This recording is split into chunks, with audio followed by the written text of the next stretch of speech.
I didn't like Superman 3 either, unfortunately. In honor of the release of the new Superman movie directed by James Gunn, I've decided to go through every single Superman movie that came out theatrically over the years. So this movie is directed by Richard Lester, who also directed the Superman 2 film, which I also didn't like. I don't know where to begin. This movie does not feel like a Superman movie. It feels like it's a movie about Richard Pryor's character, Gus. He's supposed to be this average guy of average intelligence who just consistently screws up at a job. In like 2 seconds, he becomes a computer genius and manages to hack company funds that is pretty much untraceable apparently, and he becomes like a computer expert. He becomes such a genius to the point where in the third act he builds this giant supercomputer which is supposed to take down Superman as well as do any command that the user wishes. This computer suddenly develops sentience. How can an average Joe create such an advanced piece of technology? The conclusion of his character doesn't make a lot of sense either. He has a change of heart and Superman just straight up goes, yeah, I'm gonna let you go. Yeah, you can have a new job. He doesn't face any consequences for his actions. He's committed financial crimes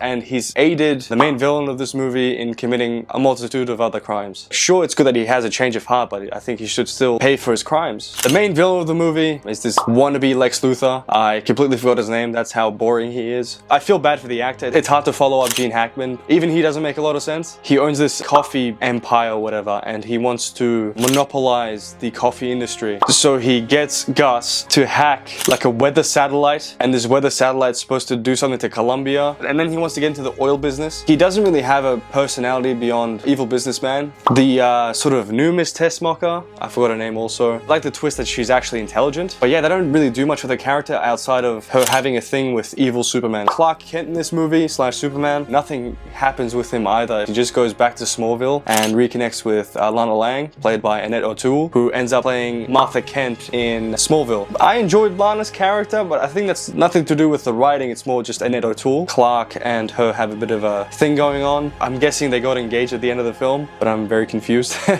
I enjoyed Evil Superman, it was fun, but I feel like they kind of wasted the premise. They could have done a lot more, especially when good Clark and evil Superman split apart. They could have done this thing where evil Superman picks apart every insecurity, such as not being able to save his father, having to break up with Lois Lane, and having to erase her memory in order to ensure her safety and her mental stability. That would make it more, I guess, thematically resonant. It was still a fun fight. I'd definitely say it's the best part of the movie. I feel like they could have had a comic book villain like Brainiac in this movie instead of this generic evil computer. Definitely would not recommend this movie. The best I can give it is a 2 out of 10.